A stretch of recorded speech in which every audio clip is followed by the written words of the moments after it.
Bonjour à toutes et à tous et bienvenue dans ce nouveau cours de japonais. Alors, dans ce cours de japonais, nous allons apprendre évidemment les structures de base, comme vous avez pu le voir dans le titre de la vidéo. Alors, les structures de base, c'est quelque chose qui va nous occuper un petit moment, parce que même si c'est assez simple, il y a beaucoup de choses à voir. Alors, le cours sera divisé en plusieurs leçons, donc plusieurs vidéos. Vous pourrez toutes les retrouver dans une seule et même playlist disponible sur la chaîne. Allez, commençons sans plus tarder. Alors, la toute première forme que nous allons voir, vraiment le plus basique, c'est des. Alors oui, c'est écrit des, mais le se final, on ne va pas le prononcer, ça va donner des. Des. C'est l'équivalent de c'est en français. Alors ce des, très important, hein, toujours en fin de phrase. Si en français nous disons c'est quelque chose, c'est ceci, c'est cela, des en fait va toujours fonctionner de la manière suivante. Nous allons mettre un nom devant plus des. Donc nom plus des, c'est égal c'est le nom. En français, l'équivalence. Alors pour regarder une petite phrase d'exemple, ici je vous écris un petit truc. Nous avons hon des. Hon, pour ceux qui s'en souviennent, c'est le livre. Et donc, hondes, si je veux traduire ça, eh bien oui, ça va nous donner c'est un livre. Tout simplement. On reconnaît bien les différents éléments ici soulignés. Donc, livre, hon, c'est bien notre nom, juste avant des. Suivi de des, donc c'est un livre. Le 1 qui est ici, bien en japonais, on n'a pas besoin de l'écrire. On n'a pas ça. On va au plus simple. Hon des, c'est un livre. Et voilà. Bon, phrase suivante. Voici la phrase suivante. Alors, comme d'habitude, hop, j'ai un nom, suivi de des. Notre nom, c'est kuruma. Kuruma. Kuruma, c'est une voiture. Donc, si je dis kuruma des, la traduction française sera évidemment c'est une voiture. Alors tout à l'heure, j'avais du masculin avec livre et c'était c'est un livre. Et ici, avec kuruma des, c'est une voiture. Nous changeons l'article parce que en japonais, le masculin et le féminin, ça n'existe pas. Donc, si je dis kuruma des, c'est une voiture, hon des, c'est un livre, je n'ai pas besoin de préciser féminin, masculin, on s'en fiche. On va vraiment au plus simple. Et ici, donc, on reconnaît bien notre nom qui est là. On a notre voiture ici. Notre des qui nous sert à dire c'est. Hop, on retrouve ici. Encore un autre exemple. Nouvel exemple. Alors cette fois-ci, oula oui, qu'est-ce que c'est ça? Des katakana, mon Dieu, quelle horreur. J'espère que vous les avez bien appris. Et essayez de lire pour voir, entraînez-vous. Bon. Ici, nous avons donc un nom. On reste toujours dans la même structure. Hein. Là, nous avons un nom.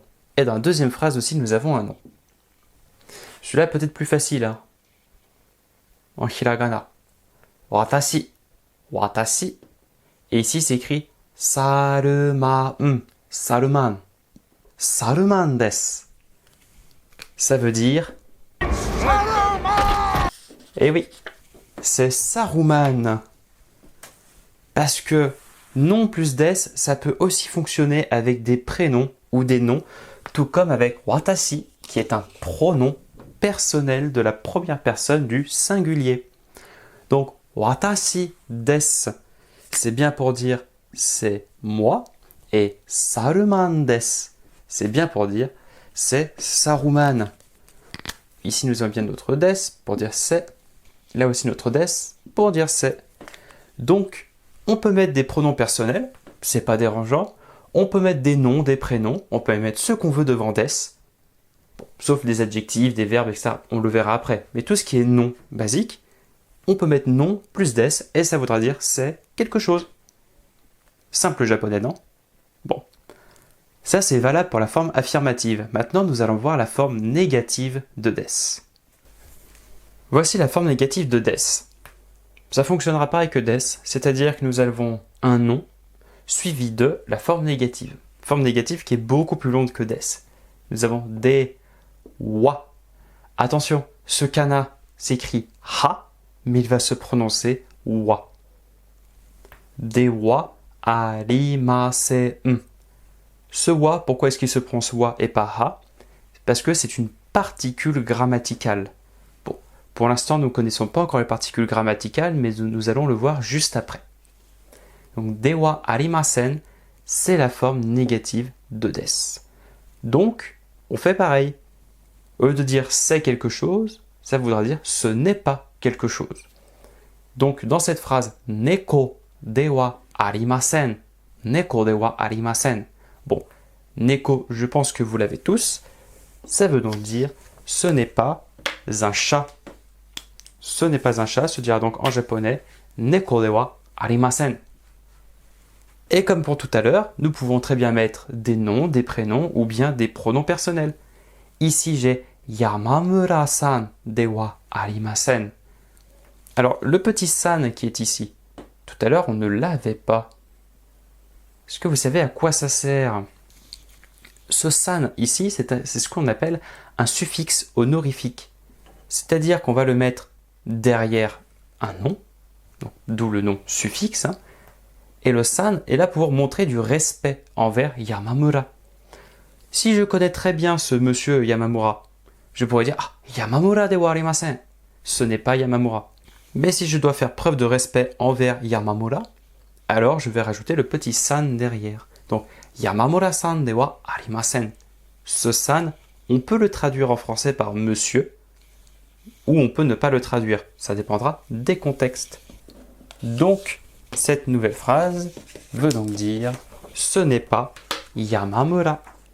On reconnaît bien ici la forme négative de wa arimasen qu'on retrouve dans ce n'est pas. Et à cet endroit, nous avons donc Yamamura-san, que j'ai juste traduit par Yamamura. Je n'ai pas mis le monsieur, parce que ça dépendra des contextes. Allez, un autre exemple. Voici le nouvel exemple.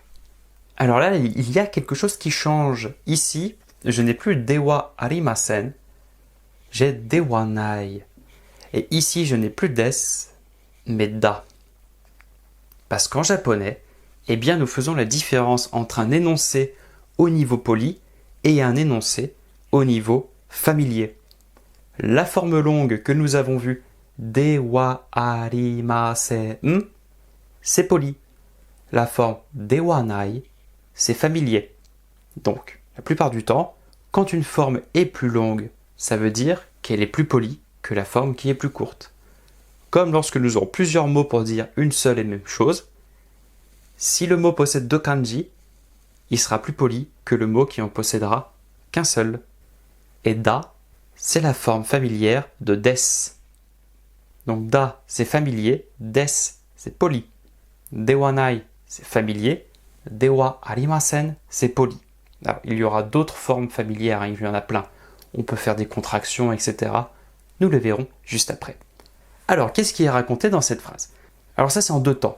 La personne fait une négation, elle dit « ce n'est pas ça », puis elle va dire « c'est ça ». Et je me rends compte que je ne vous ai pas écrit les petits furigana. Ça va être compliqué à lire si vous n'avez pas les furigana. Fumbo. Ça ressemble un petit peu au mot français d'ailleurs.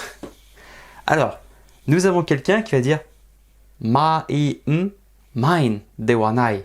Mine de wa nai. Fumbo da. Ça veut dire, donc, dans la négation, mine de wa nai, ce n'est pas une mine. Fumbo da, c'est un tombeau. This is no mine. It's a tomb. Mine de wa nai, ce n'est pas une mine, donc ce n'est pas ça. Fumbo da, c'est un tombeau. Maintenant, pour les abréviations de ce dewa nai. Et c'est principalement ici qu'on va faire une abréviation. Le dewa, à l'oral, il va pouvoir devenir, hop, j'ai écrit ça, il va pouvoir devenir ja. Donc dewa devient ja à l'oral. Donc dewa arimasen, on peut dire ja arimasen. Dewa nai, on va pouvoir dire ja nai. Ja nai. Mine ja nai. Fumbo da. Voilà, si on était vraiment à l'oral, on pourrait dire ça. Alors ça, c'est quelque chose qu'on va voir très régulièrement dans la plupart des points grammaticaux. Les Japonais vont à l'essentiel et au plus simple. Un peu comme nous de toute façon. À l'oral, on dit rarement « Ah, je ne sais point ». Très souvent, on peut entendre des personnes dire « Ah, je sais pas ». Eh bien là, c'est pareil, dewa devient ja. C'est une manière de parler plus rapidement à l'oral et d'économiser son énergie. Nouveau point. Alors, j'avais dit tout à l'heure que nous allons aborder la particule wa. Eh bien, la voici.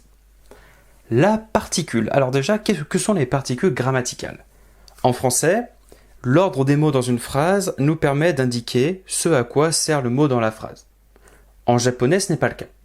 En japonais, nous avons recours à des particules, donc des sortes de suffixes en fait, qui vont se mettre après le mot qu'elles vont déterminer. Et ces particules parce qu'il y en a plusieurs, vont nous permettre d'indiquer l'utilité du mot dans la phrase. La particule wa, ça va nous servir à indiquer le thème de la phrase. Le thème, c'est très important, il faut le différencier du sujet grammatical d'une phrase. Ce n'est pas pareil, et nous verrons, il y a une autre particule pour indiquer le sujet. Dans ces phrases-là, le thème et le sujet vont se confondre. Quand le thème et le sujet se confondent dans une phrase japonaise, c'est la particule wa qui prend le dessus. C'est pour ça que quand on va faire une traduction française, on va se dire « Mais attendez, le sujet, c'est le thème là, on comprend pas trop. » Mais c'est normal. Quand le thème et le sujet ne font qu'un dans une phrase, c'est la particule wa qui prend le dessus sur la particule du sujet. Cette particule wa, donc ici, ça fonctionne comme ceci. N1, donc notre premier nom, wa. N2, des. On réutilise notre des. La particule wa, on va la traduire comme ceci. En ce qui concerne N1. Donc, en ce qui concerne N1, c'est normal parce que la particule wa se met après le nom qu'elle va déterminer. Donc, en ce qui concerne N1, c'est N2. Après, N2 des, donc non plus des, on connaît, c'est quelque chose ou ce n'est pas quelque chose avec de la négation. Donc, on fait pareil. C'est N2 ou ce n'est pas N2. Petit exemple. Boku wa daigakusei de wa arimasen. Boku wa daigakusei de wa arimasen. Boku, c'est le je un peu familier utilisé par les hommes. Donc, boku wa, en ce qui concerne je, en ce qui me concerne. Daigakusei, c'est un étudiant à l'université. Gaku, c'est l'étude, c'est la vie. Gakusei, c'est un étudiant, et le dai, c'est pour dire grand. Donc daigakusei, un grand étudiant, un étudiant à l'université, parce que daigaku veut dire université. Grand plus études, daigaku, grandes études. Donc, en ce qui concerne moi, donc en ce qui me concerne, je ne suis pas étudiant universitaire. Daigakusei de wa arimasen. Tout ceci, en fait, ce fameux « en ce qui me concerne », virgule, je ne suis pas étudiant universitaire, et bien en ce qui me concerne, on peut le supprimer parce que personne ne parle comme ça à l'oral. Personne ne dit ça en français. Ah, en ce qui me concerne, je suis étudiant universitaire. Personne. Bon, ça peut arriver à de très rares occasions si on veut mettre en parallèle deux personnes, mais bon, la plupart du temps, on ne dira pas ça. On va juste dire, je suis étudiant universitaire. Eh bien, en japonais, c'est pareil. Si on veut mettre en comparaison deux personnes, on va mettre boku wa. Mais si jamais, dans le contexte, on sait très bien que je parle de moi, ou alors si dans le contexte, il n'y a pas d'autre thème, on ne peut pas confondre, le wa en japonais se fera automatiquement référence à je, et dans ce contexte-là, il sera optionnel. Donc je répète, si la particule wa fait référence à moi-même et qu'il n'y a pas de doute possible sur le sens de la phrase, automatiquement, si je supprime le wa dans une phrase, c'est je. Donc, si je dis cette phrase à l'oral, daigakusei de wa arimasen. S'il n'y a pas de contexte, ça veut dire je. Je ne suis pas étudiant universitaire.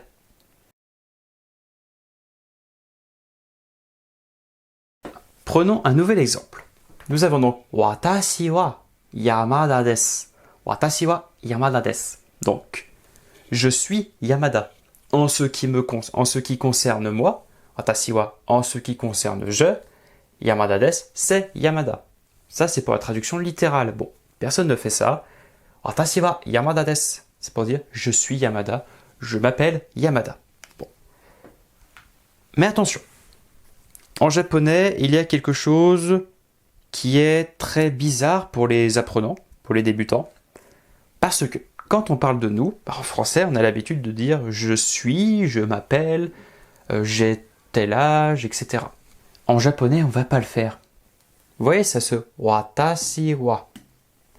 Eh bien ça, c'est quelque chose de contre-intuitif.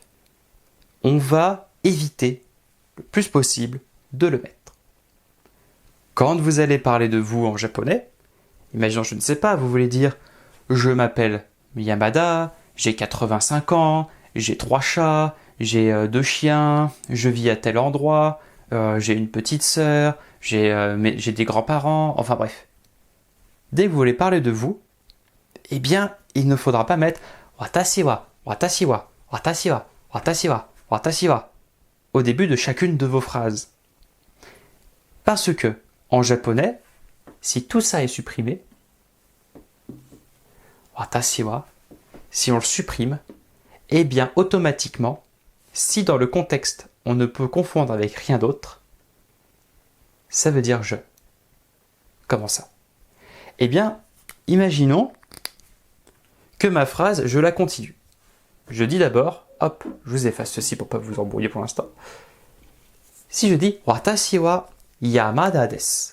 Watashi wa Yamada desu. Et maintenant, on va rajouter quelque chose d'autre. On a appris le mot étudiant dans la phrase précédente qui était gakusei. Donc imaginons, voilà, il veut dire je suis Yamada.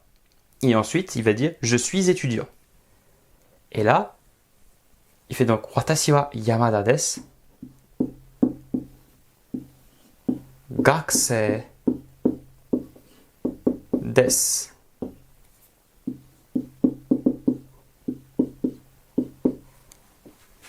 Gakusei desu. Et là, on peut voir que le watashi wa, qui est ici, il ne l'a pas répété. Pourquoi est-ce qu'il ne l'a pas répété? Eh bien parce qu'en japonais, lorsque nous introduisons un thème avec la particule wa, si le thème ne change pas d'une phrase à l'autre, nous n'avons pas besoin et nous ne devons pas répéter le thème. C'est-à-dire que mettre watashi wa Yamada desu, watashi wa gakusei desu, watashi wa machin chose, watashi wa machin chose, ce n'est absolument pas naturel. Vous pouvez, au tout début de votre conversation, si vous allez parler de vous, introduire le thème pour marquer que vous allez parler de vous, et ensuite vous le supprimez. Vous ne le mettez plus, tant que vous continuez de parler de vous. Si tout d'un coup, vous voulez parler, imaginons, je ne sais pas moi, de votre grand frère, eh bien vous allez changer le thème. Vous allez introduire votre grand frère avec la particule wa. Ou si vous voulez parler de votre ami Tanaka, vous allez introduire Tanaka-san avec la particule wa. Donc, ce qui est très important à retenir, c'est que si le thème de votre phrase est je, et que vous faites plusieurs phrases les unes à la suite des autres, si toutes les autres phrases continuent de parler de vous, donc du même thème, vous ne remettez pas watashi wa. Deuxième point très important, si dans le contexte, il est très clair que vous êtes en train de parler de vous, vous n'avez pas besoin d'introduire le thème. En japonais, si le thème n'est pas introduit et qu'on ne peut pas se tromper, eh bien, le thème est automatiquement je. Donc, si je dis juste Yamada desu, ça veut dire je suis Yamada, je m'appelle Yamada. Et voilà ce qui conclut notre tout premier cours sur les bases du japonais. Alors oui, ça peut être un petit peu déroutant au début de supprimer le thème, etc. pour comprendre en fait qu'on parle de soi-même, mais vous allez voir, ça va devenir extrêmement naturel. Donc, pour vous entraîner, n'hésitez pas à aller voir dans la description, je vous ai préparé une petite série d'exercices sur la particule wa et sur des. Donc, vos tout premiers exercices de japonais, ce sera des traductions japonais-français et français-japonais. En attendant, n'oubliez pas de bien réviser correctement et de suivre les prochains shorts qui sortiront sur les kanji pour vous tenir à jour. Passez une très bonne journée!